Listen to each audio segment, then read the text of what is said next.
So there are three cases. The three cases are like this. If any two combination of x, y, z is 0, any two combination, right? This is my first case.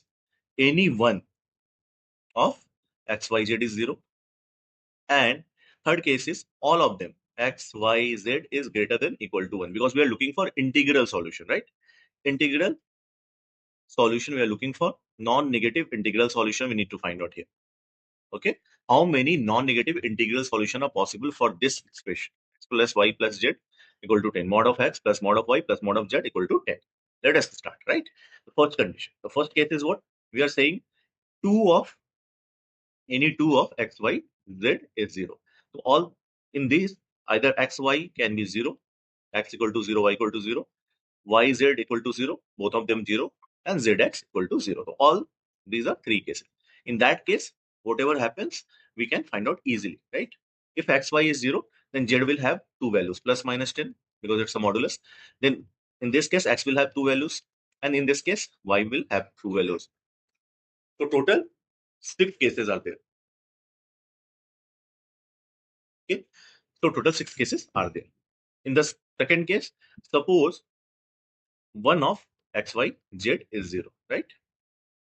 So again, x could be 0, y could be 0, or z can be 0, right? So what happens in any of these cases is mod of y plus mod of z will become 10. Let us first concentrate on only y plus z equal to 10, and this has to be yz greater than equal to 1. We know that the equation has two terms, r equal to 2 and n equal to 10, and formula for finding number of positive integral solution in this case is nothing but n minus 1 c r minus 1, and this gives me cases where yz is greater than equal to 1, right? So what we will do, we will just put out the formula, which is 10 minus 1 c 2 minus 1. So total 9c1, 9 cases. 9 cases, but remember, mod of y plus mod of z is equal to 10. So plus minus y and plus minus z is possibility. So for every value, we will have possibility like plus y plus z, minus y plus z, plus y minus z, and minus y minus z. So for every value, we can have 4 values, 4 cases, right? So for 9 solution, we will have total 36 possibilities for only case 1, where I have taken x equal to 0. Similarly, for other cases, also, we got here what we got, 36 possibilities, right? For these also 36 possibilities, and for this also 36 possibilities will be there. So total how many solutions? 36 plus 36 plus 36. How much? 108 solutions are possible. Okay. Now let us see the third case. Okay, the third case is that all of them are greater than equal to 1. So my third case is mod of x plus mod of y plus mod of z equal to 10, but all of them are greater than 1. Okay, so in this case, simply we can use n minus 1 c r minus 1. My n here is 10, as I said earlier, and r here is 3.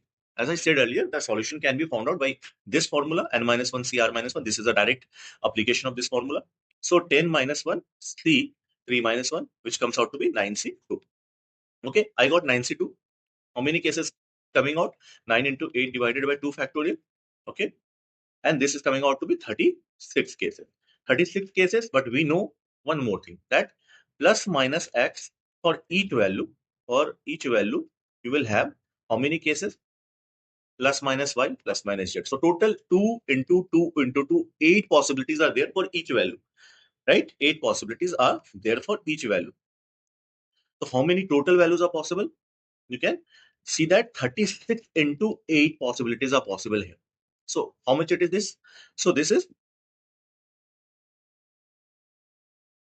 288 cases. Now let us add all the cases here. The first case, we had around 6 solutions. In the second case, when x, y, or y, z, or zx was 0, in this case, we had 6 solutions. If x is 0, or y is 0, or z is 0, we had how many solutions? 108. And if they all are greater than equal to 1, we had around 288 cases. So total, if I add this, we will have 402 solution, and this is your answer. So total 402 solution will come. And if you like this question, if you like my approach, do subscribe my channel and like this video. Thank you so much.